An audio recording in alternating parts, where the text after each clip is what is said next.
Ya kita bismillah aja kun payakun gitu dulunya gitu. Dari pertama kita ngejual, kita berdua turun tangan. Subuh kita turun kerja, pulang sekitar jam 12 malam. Bangun lagi jam 2 making gitu sama bapak berdua. Pertama kita pendapatan sehari 300.000, ganti hari lagi 500.000 gitu. Ganti hari lagi ya lumayan gitu. Nah dari situ mulai pada terkenal, mulai pada tahu. Ya alhamdulillah, ilmu sedekah istilahnya mah selalu ada, kita ngeluarin kan emang itu kewajiban kita gitu. Istilahnya mah kata hukum agama mah di dalamnya kalau kita mencapai setengahnya kita harus ngeluarin ya Pak ya, yang namanya sedekah gitu. Alhamdulillah kita walaupun sekarang menurun orderan, alhamdulillah kalau buat sedekah kita selalu nomor satuin gitu. Wah, asik ya ini suasananya ya. Masih desa banget ya Mas? Iya betul. Sebelum dengan Mas siapa nih Mas? Perkenalkan nama saya Indra Eka. Indra Eka ya? Iya. Saya boleh intip ya? Boleh. Nih, baru sampai nih Mas kayu-kayunya nih. Baru sampai. Acan. Ini kayu apa Mas? Ki, kayu apa Ki? Kayu ketapang. Ketapang. Ngambil dari mana gini? Jauh itu dari Bojonggede. Hah? Dari Bojonggede. Bojonggede? Iya. Biasanya nih aki-aki dia nemu aja gitu kayu Iya, apa tuh, aja. pohon orang ditebang ya? Iya. Pantesan rumah gua kagak ada pohon Ki. Tebangin Ki. Nanamnya kagak. Iya. Coba kalau nanam Gini nih dari rumah apa dari hutan Ki? Gini Ki. dari hutan. Hutan? Iya. Lu yang nebangin Ki? Iya. Langsung dari hutan. Wah, mari. Serius? Iya, nebang kemarin. Bawain. Nolong. Ini hitungannya berapa pohon Ki? Mana? Ini Ya, sepohon ya. sepohon ya? Iya. Gede banget ya? Oke. Umur berapa Ki? Masih bisa nebang Ki? Pala 5, pala 7. Kalau 7? Lahir 55, lahir 55. Campur ini kayu apa? Kayu lantoro. Oh, ada lamtoro juga. Ada. Ini lantoro. Yang mana lamtoro? Rambutan ada? Lantoro. Rambutan enggak ini. Ini rambutan. Oh, ada juga. Ada. Pohon mangga nggak ada Ki? Ada. Aku minta mangganya Ki. Ada belum musim. Gimana nih awalnya? Nah, jadi awalnya kita ditimbang dulu atau ditakan dulu. Nah, Oh, ini karung-karung apa nih Mas? ini karung kedelainya. Oh, kedelai. Ya. Nah, untuk per satu adonannya, lah kita sebut adonannya saja.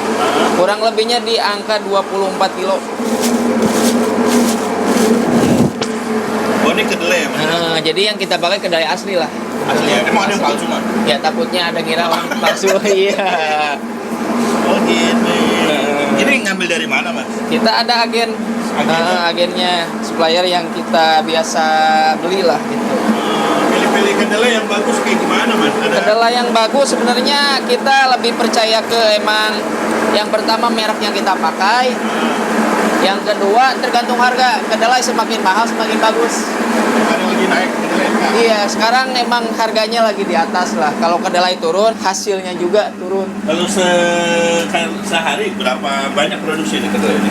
Kita sehari kurang lebihnya bisa sampai 2 sampai 3 kintal lah untuk sekarang. Ini proses apa nih Mas? Ini proses penggilingan kering. Ah, ini baru mau giling ya Mas? Ya, betul. Ini baru mau giling ya. Sekali giling berapa banyak? Sekali giling kita untuk hariannya itu mulai dari 6 sampai 8 kali lah.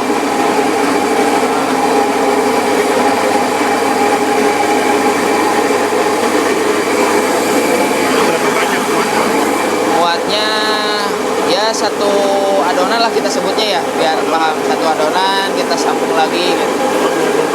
Ya, tapi terus menerus disambung bisa gitu. Bisa. Jadi dipisah-pisah itu kita biar biar lebih mudah. Lebih mudah ya. Ini biar apa digiling?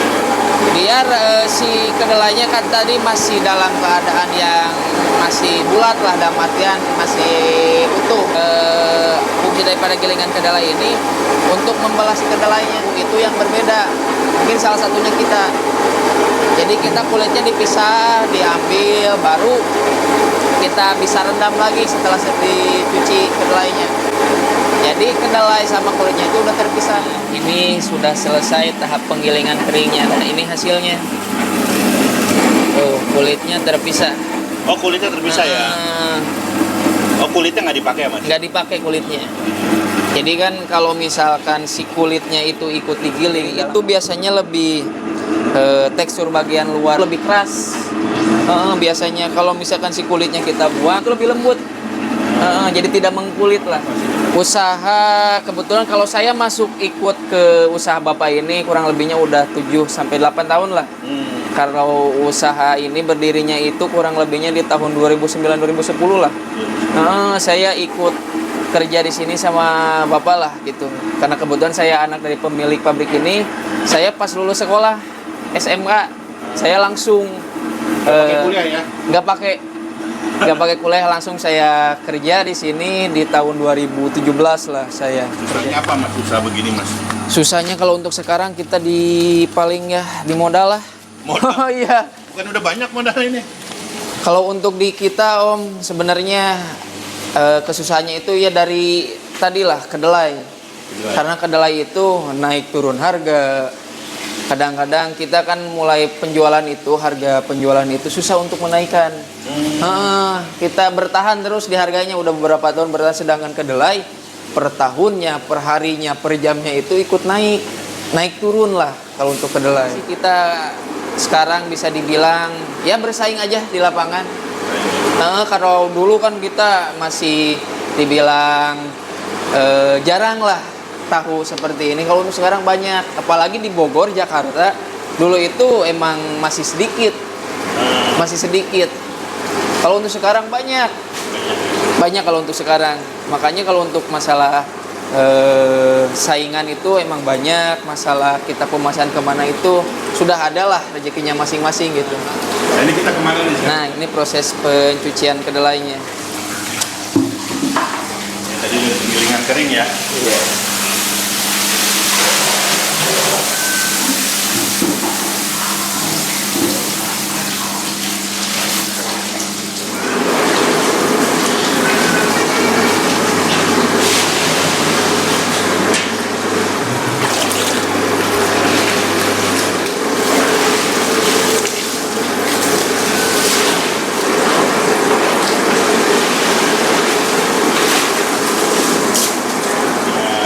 Ini kedelai yang sudah dicuci tadi, si kulit kedelainya sudah dipisahkan Om.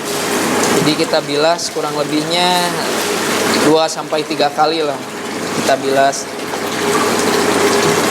Ini udah terpisah ya? Itu kulit kedelai yang sudah dipisahkan. Oh, ini kulitnya. Ini diobok-obok biar apa? Diobok-obok biar pusing si kulit kedelainya, dia ke atas nyerah gitu, masuk ke dalam saringan itu. Adalah beberapa teknik dalam pencucian gitu.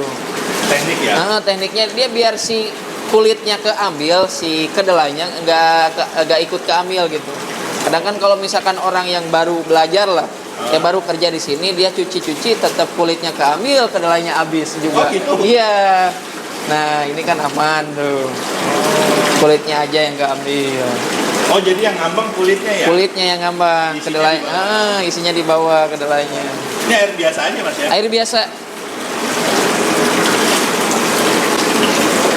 Nah, ini kulitnya ini dipakai apa dijual lagi? Dijual lagi kita.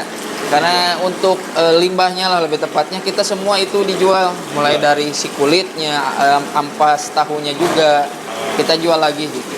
Adalah orang yang sudah ngambil tiap harinya, jadi tidak menumpuk di tempat gitu. Jadi enak. Jadi tiap hari kita bersih langsung. Total ada berapa karyawan? Kalau untuk sekarang itu di tim produksi lah itu ada 11 karyawan. Yang sekarang itu dibagi menjadi 2 lah, untuk yang kerja siang, kerja malam, ditambah untuk bagian depan, bagian packing, bagian vakum dan order lain-lainnya ada 4 orang. Terus untuk bagian pengiriman juga kita ada 3 orang. Ada 3 orang, kurang lebihnya lah ada 20-an lah untuk sekarang. Biasanya ini kulit buat apa, Mas, kalau orang beli? Buat pakan ternak Om. Makan ternak? Biasanya ikan juga, malahan sekarang juga ikut Oh, makannya beginian? makan beginian. Ini apa, nyaring ya? Ya,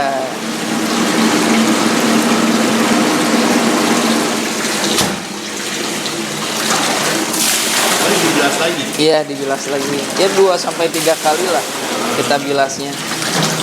Semakin banyak kita ngebilas semakin bagus gitu.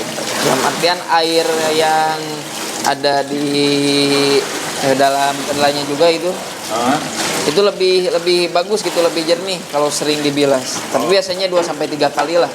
Nah, biasanya setelah beres proses pencucian kedelai, kita rendam dulu si kedelai yang sudah dicuci itu kurang lebihnya 1 sampai 2 jam. Baru kita bisa masuk ke tahap proses penggilingan.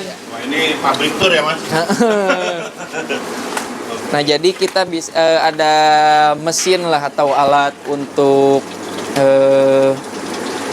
bahan ininya bakarnya. Jadi si kayunya tidak langsung masuk ke dalam. Jadi kita menggunakan dulu ini namanya boiler atau kettle uap. Udah lama alatnya? Ini udah kurang lebihnya 13 tahun apa 15 tahun lah. Alatnya itu udah lama. Jadi fungsinya untuk apa ini? Fungsinya untuk menyalurkan perubahan air menjadi uap. Jadi yang kita gunakan itu tidak langsung api kena katel di dalam gitu. Jadi tempat untuk perebusan air, perebusan sari kedelai dan perebusan tahunya itu kita menggunakan uap, dorongan uap. Jadi tidak langsung ketemu api dari bawah. Biasanya kan ada dari bawah itu ketemu api. Jadi yang kita gunakan itu sistem uap yang Ini tim mau kita belakang? bakar. Tim belakang ini. Oh, tim Pokoknya tim pengapian lah. Ini mau nyalain, Mas? Ya, Mas. Tiap hari ngangkatin kayu ya, Mas? Makanya badannya juga berotot. Tapi semua pabrik emang pakai begini apa enggak? Tidak semua, Om. Tidak semua ya? Tidak semua. Oh, saya jarang lihat sih. Kalau tahu tradisional biasanya langsung, Om. Langsung ya? Jadi tiap katel yang tadi, tiap tempat perebusan di bawahnya kayu Langsung bakar, langsung api.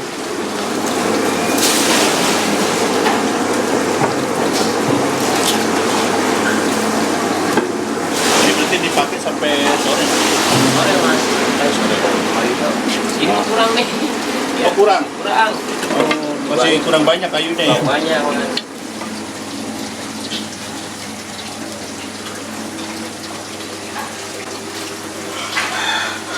Nah, ini kan jadi dibakar ya, Mas? Ini kan panas. Panas, Nah, berarti muncul uap. muncul uap. Oh, Karena di dalam alat ini tuh kan dalamnya itu air semua. oh ini air semua ya? Oke. Lalu uapnya? Masuk ke dalam, Ke dalam. disalurkan ke dalam. Nah, ini jadi kedelai yang sudah melalui tahap perendaman. Ini tadi kurang lebih 1 sampai 2 jam lah direndam. Jadi teksturnya juga udah mulai tidak mengeras lagi lah, udah mulai alot gitu. Tadi rendam sama air biasa aja? Air biasa. Oke. Nah, di sini proses apa, Mas? Proses ini kita masuk ke mesin gilingan. Kita naikin. Jadi, satu gilingan ya? Ya.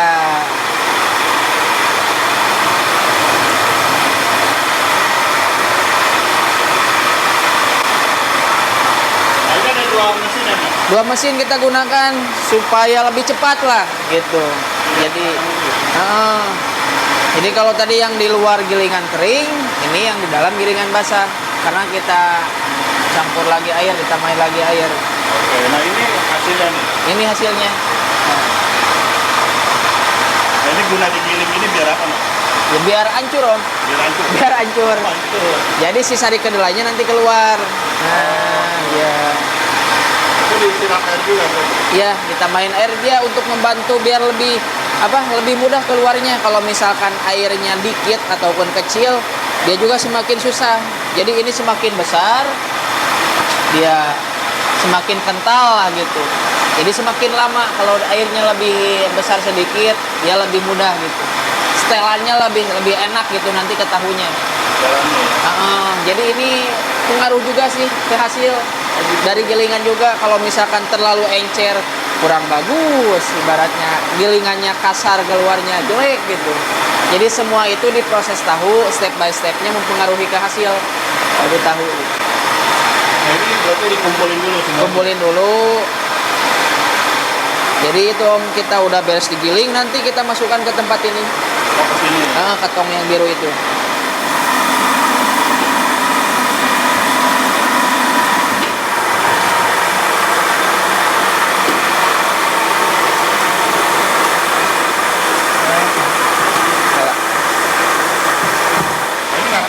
Nah, ini jemuran. Jadi ini fungsinya untuk menyaring kembali sari kedelai. Jadi takutnya masih ada kotoran yang tersisa, masih kita saring lagi. Jadi air yang kita gunakan harus benar air mendidih, Om. Kalau misalkan airnya nggak mendidih, ke hasil dia jelek. Nah, tadi uap yang dihasilkan dari belakang ini ke sini. Ke sini, ini hasilnya.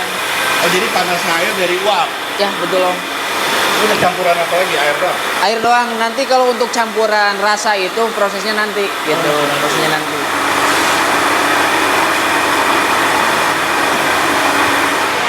Ini proses penyaringan sari kedelainya nih. Jadi tadi kedelai udah digiling, udah dicampur air mendidih, baru kita saring.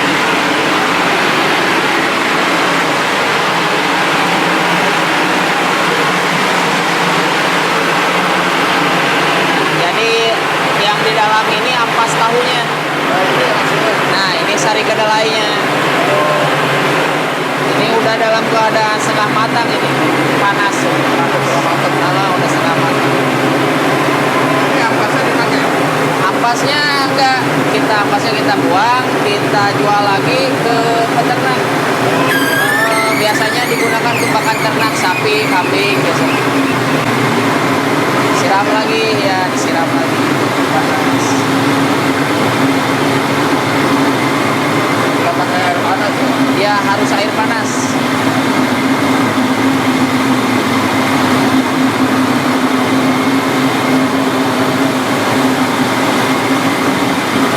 Jadi fungsi daripada mesin saringan ini yaitu untuk memerasi sari kedelai, memisahkan ampasnya lah.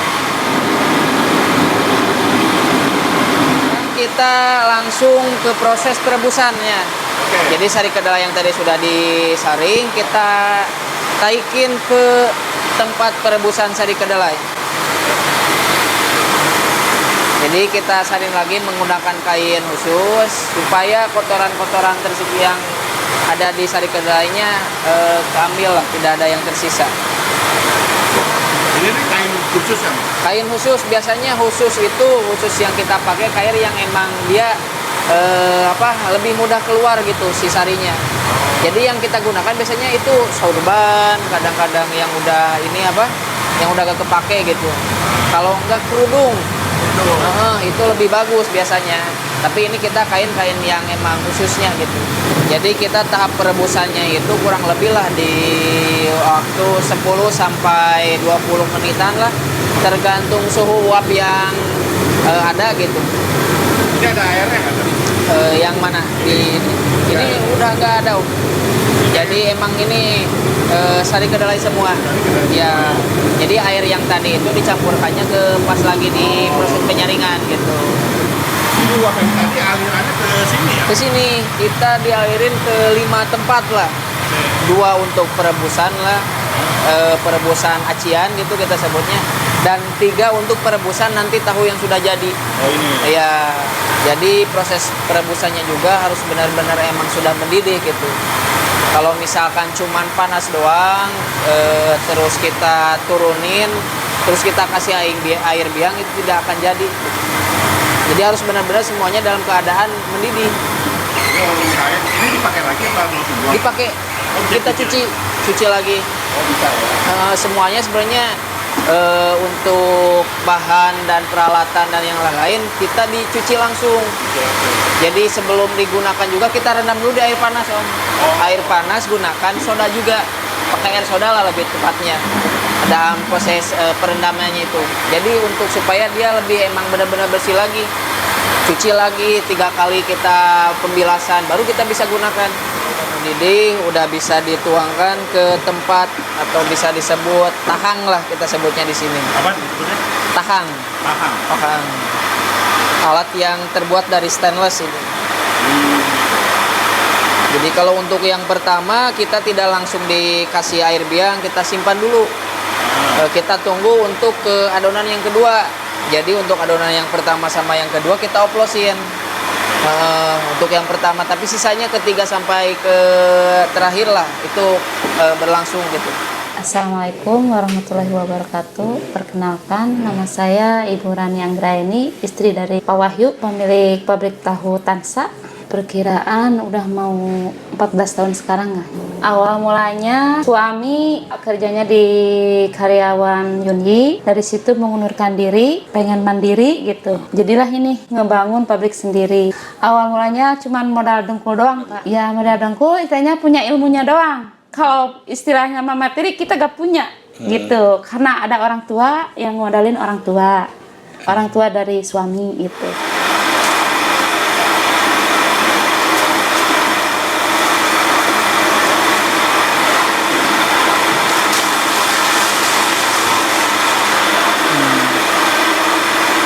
Ini emang luber gini. Luber. Emang ini luber karena si busanya sih. Kalau sari kedelainya masih belum nyampe. Jadi kita penuhin aja sampai penuh. Ini luber karena emang dorongan uap tadi, Om. Jadi semakin besar dorongan uap, semakin banyak juga ininya keluar busanya gitu. Kalau misalkan kita menggunakan tungku api langsung lah di bawahnya gitu, ya tidak mungkin ada busa sebanyak ini gitu biasanya. Ini dibuang-buang uapnya. Ya, ini busanya kita buang.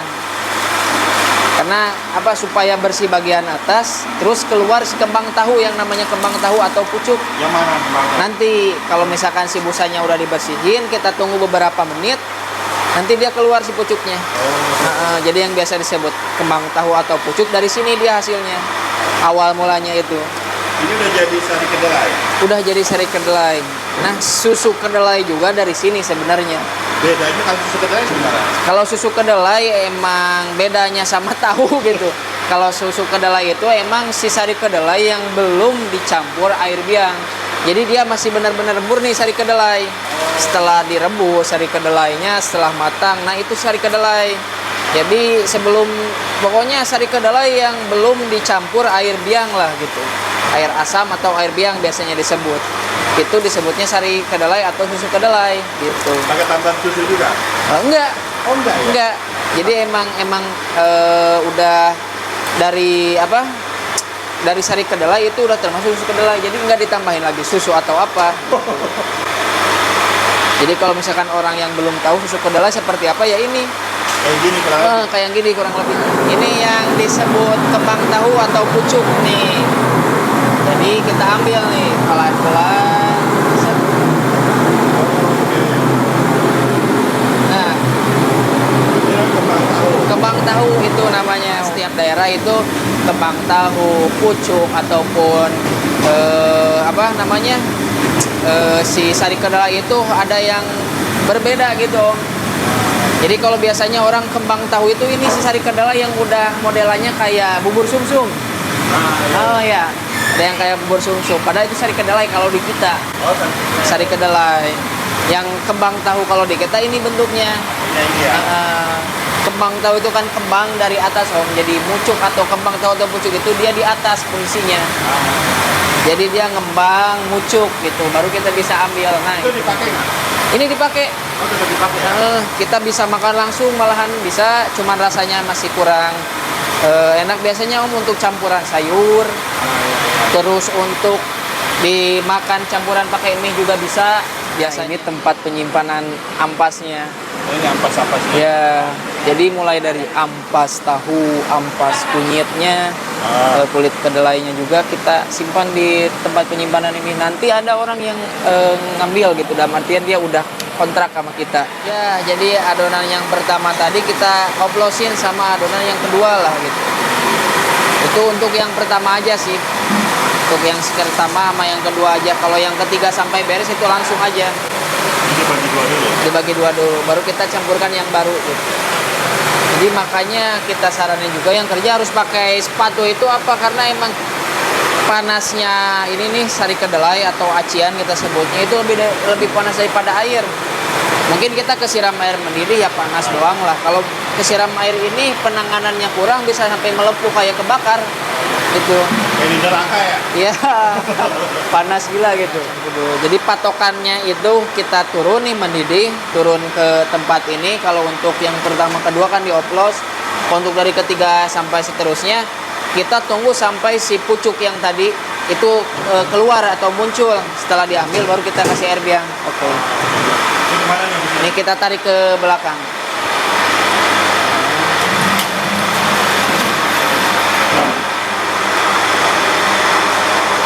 Busanya kita buang terlebih dahulu sampai bersih lah. Baru kita bisa dicampur air biang atau air bibit. Kalau sama busa-busanya nggak bisa? Itu bisa, cuman kita untuk melihat patokan jadi atau belumnya itu susah. Dan kalau misalkan busanya kebanyakan ikut kegabung lah, jadi kurang bagus juga lah gitu. Emang lebih bagus sebenarnya busa itu jangan dulu dibuang, kita simpan dulu. Karena kan di atas busa itu masih tergandung sari kedelainya juga masih nempel di busa. Kalau bagusnya emang bagus disimpan dulu, jangan langsung dibuang busanya. Ini apa doang? Nah ini si air biang yang tadi atau air bibit gitu. Air bibit apa sih? Air bibit itu air asam. Air asam itu air tahu lah, air perasan tahu yang dicampur air garam. Kalau kita kan air bibitnya itu air asam yang udah dicampur air garam. Jadi proses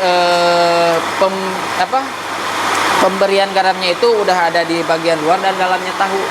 Jadi nanti juga pas proses perebusan dikasih lagi garam. Jadi ini untuk proses pembibitannya itu. Ini tujuannya biar apa? Tujuannya ini Om untuk teknik daripada proses sebelum fermentasi. Jadi kalau misalkan sari kedelai kita diamkan nggak dicampur ini nggak bakalan jadi. Ini ada raginya nggak ada ya? Nggak ada. Kalau tahu nggak ada ragi. Jadi kita juga proses pembibitannya itu menggunakan teknik Om. Jadi tidak asal mengocek gitu. Ini ada teknik. Ada tekniknya ngoceknya. Jadi yang bagian bawah itu biar ke bawah ke atas gitu. Biar ke atas. Jadi tercampur semua. Jadi rasanya itu ini udah ada rasanya Om. Sebelum kita rebus itu udah ada rasanya sebenarnya. Pas dicampur air biang itu. Nah, ini salah satu proses untuk terjadi tahu bagus tidaknya dari sini juga Om. Jadi kuncinya di sini dari tahu tiap bagian, tiap step by step itu merupakan salah satu ininya lah penentu keberhasilannya. Jadi tiap proses, tiap tahapannya itu memiliki peran penting gitu. Nah ini yang udah jadi Om. Taunya jadi gimana sih? Taunya jadi dari ini Om. Kita bisa ngelihat ada bintik-bintiknya dikit nih. Kalau kita lihatnya di pinggir. Oh, ada bintik-bintik. Ada bintik-bintiknya dikit. Kalau sekilas mata emang gak kelihatan Om. Jadi tunggu berapa lama? Kita tunggu 1 sampai 3 jam. 1 sampai 3 jam baru bisa dilanjut ke proses pencetakan. Nah, ini tahapan selanjutnya Om. Jadi proses ini disebutnya kalau di kita nih ngabalikan atau pembalikan. Jadi acian yang tadi sudah melalui tahap fermentasi setelah dikasih air bibit atau pembibitan. Nah, inilah wujudnya. Sekarang kita aduk kembali gitu. Ini tadi setelah berapa lama tadi? Ini setelah kurang lebihnya 3 jam lah. 2-3 jam lah. 2 sampai 3 jam. Ini apa yang dibuang nih? Itu bagian atasnya Om. Kalau atasnya. disebutnya alot ya. Elot disebutnya. Itu masih bisa dimakan. Elot, mana tuh elot? Elot kulit ininya lah, kulit bagian atasnya gitu. Nah, jadi kan itu yang tadinya masih sari kedelai itu encer setelah melalui tahapan pembibitan dan fermentasi, ini dia berubah menjadi kental padat gitu. Jadi peelingnya pun yang orang yang ngebalikin itu harus dapat Om. Begitu. Jadi ini salah satu faktor juga yang mempengaruhi hasil daripada tahunya itu kental kental dari acian, terus si kenyal ke tahunya, keras lembeknya. Tahu dari sini Om. Jelasin apa nih? Ini kalau ini kan kelihatan Mas. Jadi nanti si teksturnya tahunya itu kalau ketuaan nanti dia keras. Ya. Kalau kayak gini sedang nih nanti dia jadi lembut Mas. Oh, makanya diraba-raba gitu. Ya. Piling. Piling gitu. Nah, jadi yang dimaksud ketuaan itu dia kalau kita terlalu lama mengaduknya itu ketuaan. Jadi ke si aciannya itu terlalu keras nantinya, ke tahunya jadi keras. Jadi kan ada beberapa juga merek kedelai yang kita pakai, ada yang emang karakternya itu emang dia kedelainya tua, aciannya tua itu jadi dia gampang keras ke tahu. Kalau yang muda dia lebih lama, tapi ntar hasilnya bagus, kenyal gitu ke tahunya. Jadi tiap tahap itu ada perannya masing-masing gitu. Nah inilah yang paling terakhir lah, paling terakhir untuk menentukan hasilnya. Nanti baru kita pada skill yang nyetak. Ini takaran normal harusnya jadi 13 papan satu adonan ini. Oh, jadi normalnya ini jadi 13. 13 papan yang itu kurang lebihnya kalau udah dihitung jumlah 1.200 piece lah. Satu ini. Nama namanya sepanci apa? Satu tahang lah. Tahang. Satu tahang itu 1.200 kalau untuk tahu yang kecil.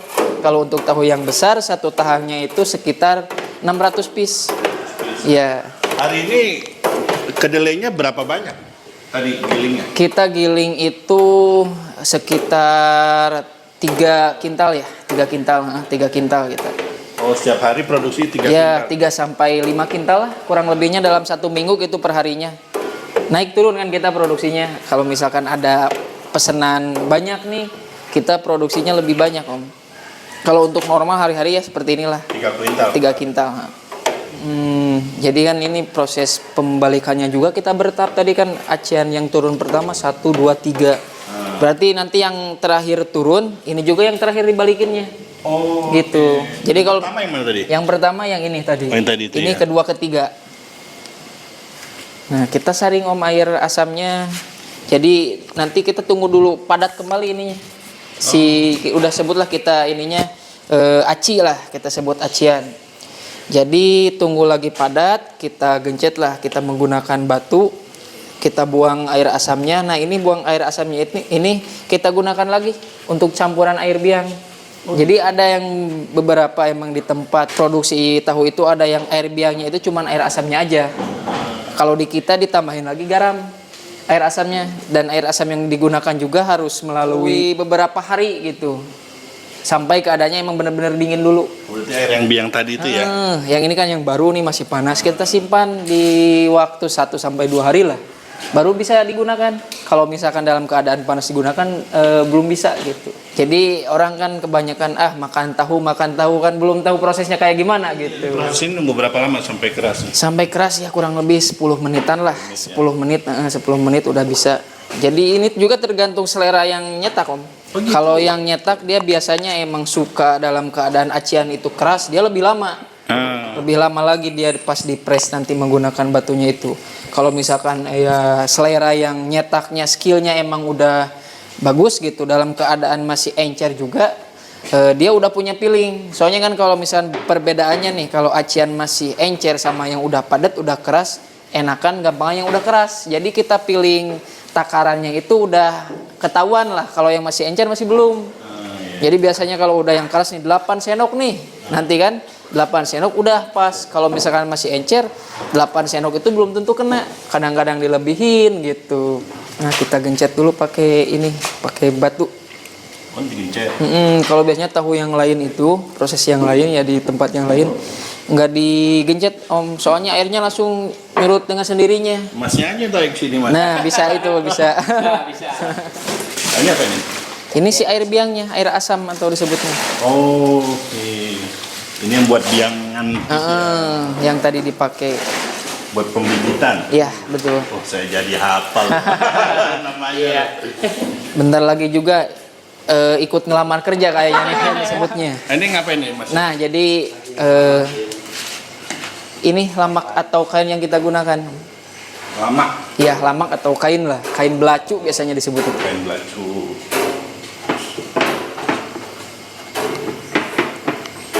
Jadi emang ini kayaknya kain khusus lah untuk proses pembuatan tahu.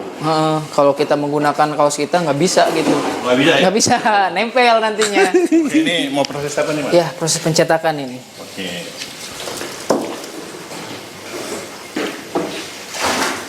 Oh, banyak juga ya ituannya, biangnya ya? Ya Harus sampai habis ya? apanya Om? Biangnya? Ya harus sampai emang ya kita kalau misalnya udah encer, gencet lagi. Kalau misalnya udah keras nggak dibuang juga nggak apa-apa gitu. Oh ini hasilnya ya.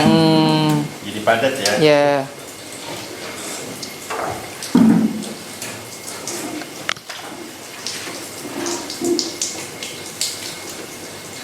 Ini apa bagus hasilnya gini? Segini normal, bagus. Jadi encer enggak, keras juga enggak lah segini mah. Terus diapain ini? Tutup. Kita tutup, kita susun Om.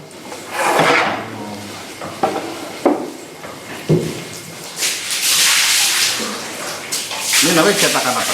Cetakan kalau di sini disebutnya cetakan tahu cetak, atau tahu kecil gitu. Ini udah bisa dimakan? Dimakan bisa, cuman panas.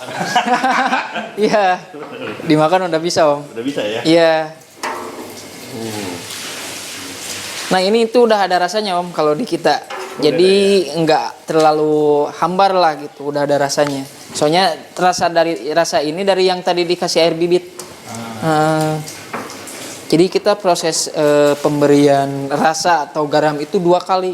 Tadi yang di air bibit kan sudah dicampur garam. Yang kedua nanti di proses perebusan dicampur lagi garam. Jadi rasanya itu terasa luar dalam gitu. Meresap ke dalam. Ini digoreng ya? Ya. Nah kita susun.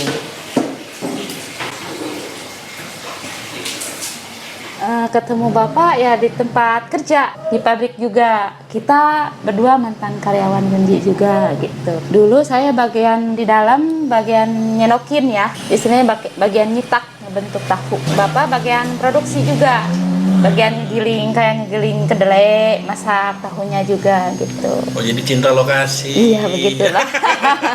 Adonan jadi berapa, gimana sih kalau ngitung ini? Ngitungnya kita per 1 takaran 24 kilo kedelai kan. Nah untuk tahu yang kecil itu 13 papan per 20 kg kedelai itu. 13 papan. 13 papan itu satu papan 81 picis ya. 81 biji. Kalau misalkan untuk 13 papan dihitung sama yang rusak lah kurang lebihnya 1.200. 1.200 picis. Iya, picis. Oke, itu Satu adonan. Kalau untuk yang besar dia 600-an lah, 600 kurang. Nah, kalau untuk yang besar kita takarannya di ember Om. di ember.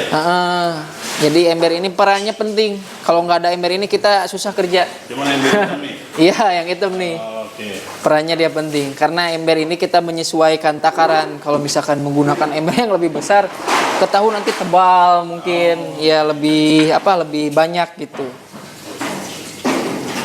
Nah kalau ini sekali jadi bisa kalau yang ini. Sekali jadi. Prosesnya lebih cepat lah. Nah ini takarannya ember. Ya takarannya di Kalau ember. embernya hilang, Embernya hilang kita nyari Om. Iya kita nyari.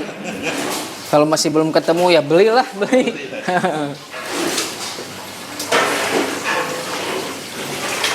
disiram dulu. Ya, ini fungsinya biar si tahunya nanti nggak menempel ke kainnya. Biar nggak kering lah. Kalau misalkan si kainnya kering kan, kainnya kering itu mudah nempel. Kalau udah dibasahin dulu aman lah insya Allah. Ini takaran ya. Ya.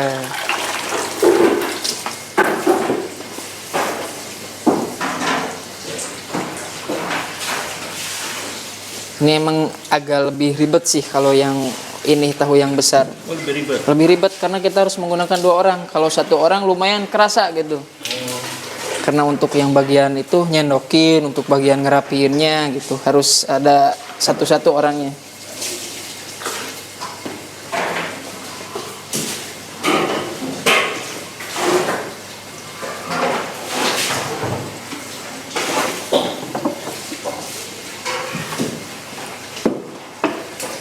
Jadi untuk yang papan bagian atas kita pindah ke bawah.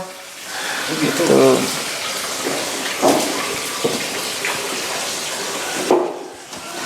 Pokoknya kalau untuk tahu yang besar itu patokan jadi tahunya itu setelah kita lihat dari ini air asamnya. Air yang netesnya kalau misalkan udah dikit, udah mulai berhenti itu udah bisa gitu dibuka, udah jadi berarti tahunya. Untuk tahu yang kecil yang besar. Jadi fungsinya itu kita biar lebih padat Om ke tahunya. Si kandungan airnya udah mulai sedikit, tahunya udah mulai padat, kenyal gitu. Jadi pas proses perebusan juga tidak banyak yang rusak. Kalau misalkan kita dalam proses pengecetannya emang maksimal gitu. Kalau misalkan seperti ini udah bisa dibuka, udah jadi. Cuman nanti proses perebusan banyak yang rusak karena si tahunya itu belum benar-benar padat. Belum benar padat. Nah, ini tahu udah jadi Om. Oh, udah jadi nih. Udah jadi. Tinggal kita potongin, setelah kita tiriskan sebentar bisa direbus gitu.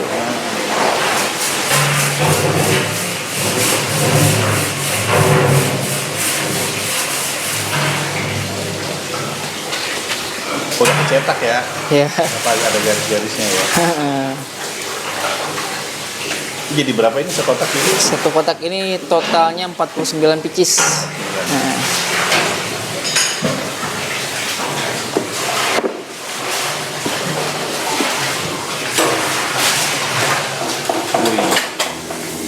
Oh, ini tahu besar ya. Nah, kalau nempel ini emang karena adonannya tadi masih encer gitu. Bisa jadi penyebabnya.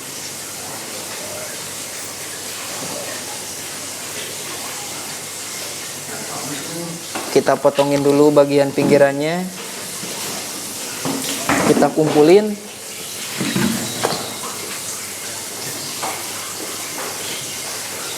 Ini termasuk ampas ya?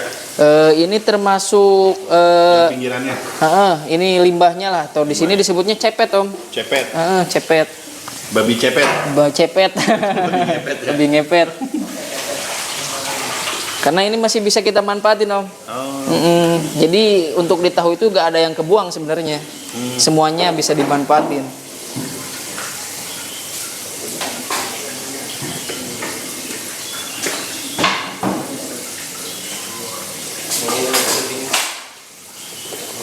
Ini pisaunya khusus Mas. Pisau apa aja sih Om. Pokoknya pisau yang gak tajam juga untuk ke tahu mah kuat sih. Bisa.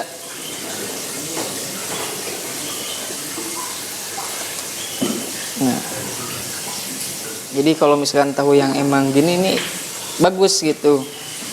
Emang resiko gini Om, resiko ada nempel-nempelnya dikit. Cuman kerasa ke nanti proses yang lain-lain itu bagus. Berarti termasuk tahu putih ya? Tahu putih ini. Ukuran besar.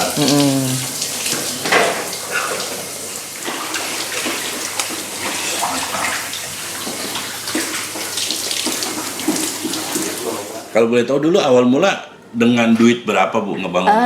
Kalau nggak salah 150 juta. Itu cuman buat ngebangun ininya doang, tempatnya doang. Ya lumayan lama dulu Pak, kan kita begitu ngebangun pabrik gak begitu langsung kita produksi langsung bisa memasarkan kan. Istilahnya mah apa, tes dulu hasil produksi kita bagus enggaknya, uji coba dulu, cobain ke tetangga-tetangga. Itu awalnya bikin 1 apa 2 jirangan ya kalau nggak salah, seingat saya dulu gitu. Nah hasil produksi udah berbentuk tahu, kita bagiin ke tetangga, kita nanya ke tetangga yang nyobain, yang makan gimana hasil produksi kita. Terus kita tanya ke tetangga gimana hasilnya. Sama persis kayak tahu yang buatan dulu kita kerja di situ gitu. Tadi kan Ibu bilang minjemnya 150 juta ya? Iya. Itu ngutang dari mana Bu minjemnya Bu? Itu uang orang tua. Ya orang tua dulu ceritanya ngejual lahang sawitan 150 juta, terus ada tambahan dari saudara gitu, dari kakak sepupu. Kalau nggak salah 100 ya dari kakak. Berarti itu modal orang lumayan gede ya. Ya istilahnya mah kita bisa udah berjalan, ada keuangan, kita balikin uang lagi itu yang namanya saudara. Tapi kalau yang dari orang tua istilahnya mungkin itu mah ngasih dari orang tua, tapi alhamdulillah ada hasilnya, kita masih juga balikin lagi ke orang tua. Yang penting udah balik semua ya? Iya gitu. Nah ini tinggal kita proses pembalikan Om. Yang tahu apa nih? Yang tahu kecil ini. Jadi yang tadi udah dicetak, kita press dulu sebentar baru kita balikin. Jadi kita lihat dulu untuk hasil sementaranya.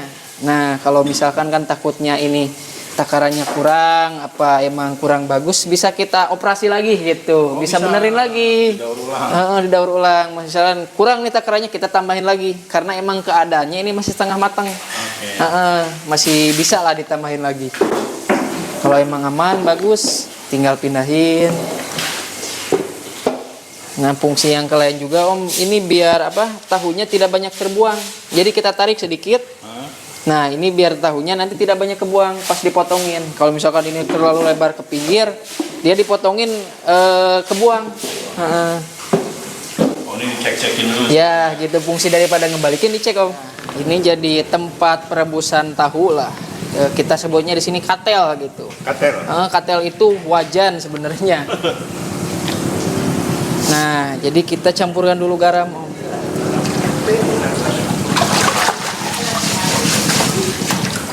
Kita campurkan dulu garam, terus kita panaskan dulu airnya, baru si tahu bisa masuk. Jadi emang harus bener dalam keadaan si airnya juga udah panas gitu. Garamnya harus pakai saringan gitu. Garam saringan itu menghindari emang kalau misalkan yang putih itu dia gampang mudah tercampur sama kotoran lah.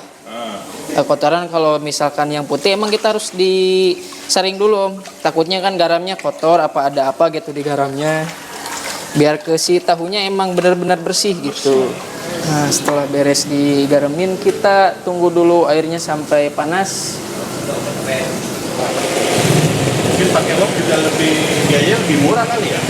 Untuk uap kita modal di awal sebenarnya Besar. lebih besar. Cuman kalau misalkan ke efektif waktu dia lebih bagus lah, hemat waktu, lebih cepat kan kalau misalkan kita pakai tungku langsung dari bawah, bahan bakarnya misalkan kayunya langsung dari bawah, mungkin menunggu air mendidih itu lebih lama Om. Kalau misalkan pakai uap gak nyampe 5 menit udah bisa mendidih, tapi tahap perebusan yang kita gunakan itu kurang lebihnya di atas 20 menit. Jadi kita bahan pengawet yang kita gunakan dari prosesnya Om, yang kita gunakan bukan bahan tambahan. Prosesnya yang kita gunakan gitu, bahan pengawetnya.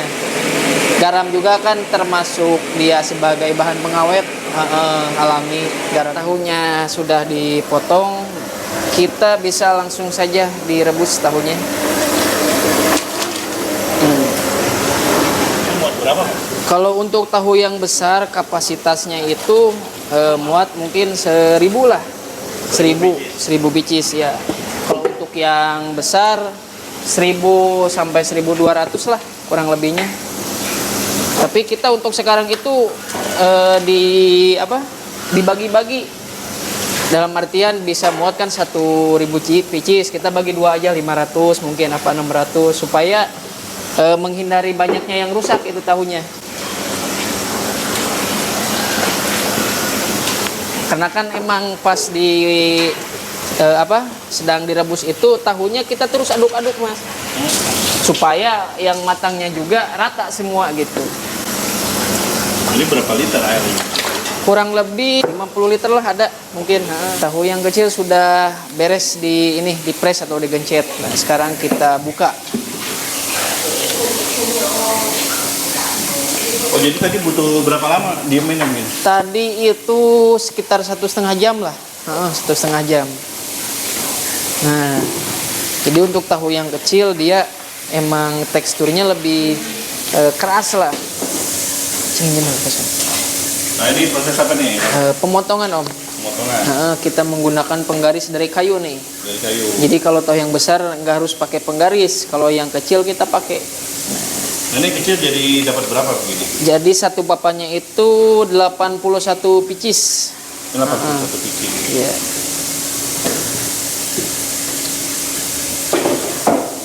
Oh, dibalik lagi. Ya.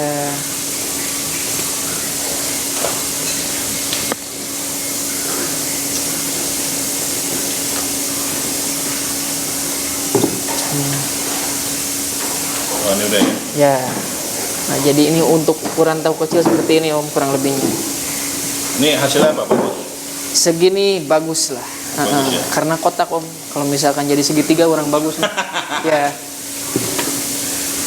Nah, setelah ini kita tiriskan dulu sebentar baru bisa dimasukin lagi ke tempat perebusan gitu. Ini nih emang kayunya beli udah bikin emang udah banyak dijual. Kita bikin Om. Bikin ya? Bikin karena kan tiap tiap pabrik atau tiap pengrajin tahu itu dia punya ukurannya masing-masing. Jadi untuk ukuran yang kita pakai ini ukurannya Om. Oh, oke. Ini proses kita pengunyitan tahu yang besar Om. Besar. Jadi perbedaan tahu kuning putih itu cuman tipis perbedaannya. Yang putih kita campurin lagi kunyit, kalau yang kuning kita campurin lagi pewarna makanan alami yaitu kunyit. Nah, kunyit yang kita gunakannya itu kunyit giling. Jadi ada beberapa macam kunyit sebenarnya yang bisa dipakai. Kunyit giling. Kunyit giling ini namanya. Nama jenis kunyitnya leles. Leles. Leles. Ikan leles. Iya. Kecil.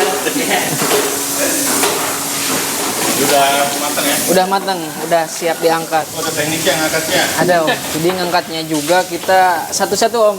Tuh, Satu-satu. satu-satu.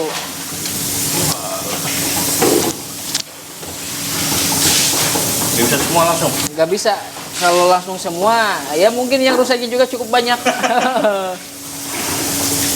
Nah, jadi nanti kalau misalkan ada yang bertanya kenapa ini dibalikan, harusnya kan begini nih. Nah, normalnya kita kalau untuk yang putih sengaja dibalikin penempatannya itu supaya apa? Karena kan emang yang kita gunakan di ruang penyimpanan depan itu masih menggunakan bantuan kipas ya, belum AC. Jadi kalau kipas itu biasanya si tahu yang masih panas langsung ditiup sama kipas itu dia ngebalik jadi agak kuning Om. Jadi kulit bagian atas ini nanti biasanya suka agak kuning gitu. Jadi kita hindari biar yang bagian belakangnya aja yang kena kuning gitu. Kan kemasan itu yang terlihat itu bagian depan nanti di kemasan itu. Ini buat berapa di satu papan nih? Satu tempat ini namanya sasag ya ini. Sasag namanya. Jadi kan tempatnya itu kita ada yang menggunakan dari bambu, ada juga yang menggunakan dari kaleng gitu. Untuk satu tempat ini kurang lebih 120 sampai 150 lah. Tergantung lebar sasagnya, tergantung lebar si tahunya. Kalau misalkan tahu yang kecil ya mungkin bisa di 200-an lah, 200-an lebih. Bambu ya? Bambu. Dulu sekitaran 2000 berapa ya? Lagi Presiden SBY ya kalau nggak salah. Lumayan alhamdulillah bagus tuh omset kita.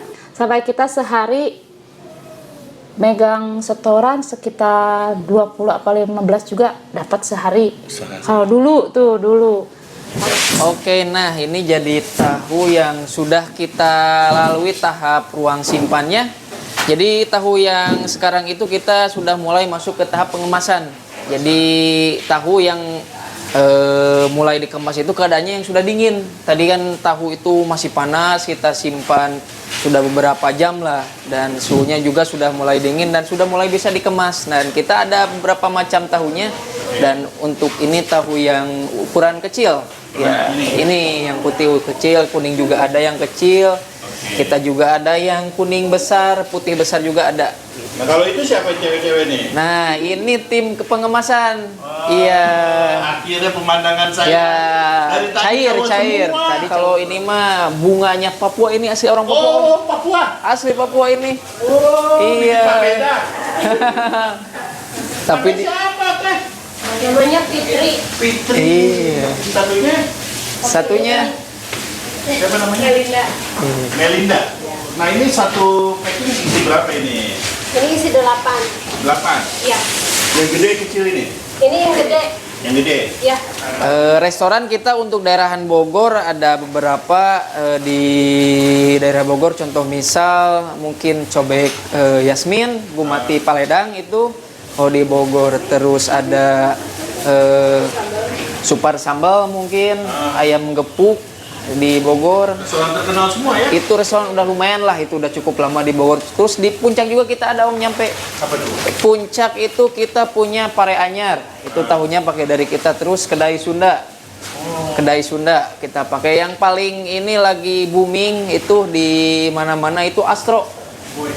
Asep Strawberry itu tahunya pakai dari kita Om kebetulan. Oke. Nah, ini untuk kemasan yang plastik wayang disebutnya gitu. Jadi kemasan biasa ini peruntukan biasanya untuk restoran, karena restoran kan biasanya begitu si tahunya kita kirim.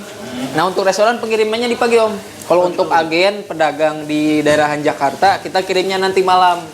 Nah, kalau untuk restoran di sekitaran Bogor Puncak dikirimnya pagi, jadi langsung dikonsumsi. Nah, jadi fungsi dari mesin vakum ini sendiri untuk apa, menyedot si udara. yang ada di dalam kemasan itu biar terambil semua. Jadi yang ada di kemasan itu sudah bebas daripada bakteri, mulai udara dan lain-lain, itu udah aman, Om. Jadi si ruang dalam penyimpanannya itu kita lebih awet. Kalau udah dipakum nih, misalkan belum dibuka kemasan 1 bulan, jamin masih aman. Di 1 bulan jamin? Iya, tapi penetapan masa expire dari kita itu 2 minggu, Om. Oh. Penetapannya 2 minggu. Kalau misalkan udah 2 minggu, biasanya emang agak rubah sih dirasa. Nah, udah press vakum, kita masuk ke tahap pendinginan terlebih dahulu, Om. Nah, itu ada airnya, Mas? Airnya ini. Jadi kalau misalkan freezer ini tidak diairin, tahunya ikut beku, Om. Nah, airnya juga ini udah dalam keadaan dingin. Udah dingin? Suhunya juga kita udah di 0 derajat Celcius, Om. Kita simpan mungkin di ya paling sebentar itu setengah jam lah. Tapi itu nih untuk pengiriman malam ini, itu tahu yang udah disimpan ya mungkin di atas 6 jam lah. Secara umum itu kurang lebihnya ada 2 macam ukuran. 2 macam ukuran dengan varian yang putih sama yang kuning gitu. Nah, ini untuk tahu yang besar, Om. Ini tahu putih besar. Putih besar, ini kuning besar, Om. Isinya ada berapa biji? Isinya 8 biji sini. Harga berapa? Harga itu mulai dari harga pabrik itu 13.500 per harga pabrik. Ya. Nah, untuk ukuran yang kecil ini di tahu yang kecil isi 10 pieces. Kita jual untuk harga pabriknya mulai dari 9.000. Kita ngebuka juga untuk reseller. Untuk masalah harga dan yang lain-lain mungkin nanti bisa dibicarakan, dan kita membuka lah secara umum kepada orang yang emang niat jualan lagi gitu produk kita. Nomornya untuk nomor yang pertama itu mungkin nomor saya itu bisa dihubungi ke nomor WA 083861062324. Alamatnya lebih tepatnya kita ada di Jalan Kolbina Marga kilometer 3 Kayu Manis, Kecamatan Tanah Sareal, Kota Bogor. Harapan kedepannya ya semoga kita sebagai pelaku UMKM lah semakin dimudahkan dalam mencari bahan bakunya. Dalam artian tolonglah untuk pemerintah lebih mengerti tentang kebijakan naik turunnya harga, karena kita sebagai pelaku usaha ini sangat terbantu kalau misalkan kita disubsidi secara langsung gitu. Harapannya kalau untuk masalah pemasaran dan lain-lain ya mungkin kita bisa cari sendiri karena kita punya rezeki masing-masing lah. Ya mungkin kesulitan di kita, harapannya juga untuk dibantu masalah harga bahan bakunya lah mungkin gitu. Harapan kedepannya. Semoga rezekinya makin tambah. Amin, amin, amin. Ya, amin.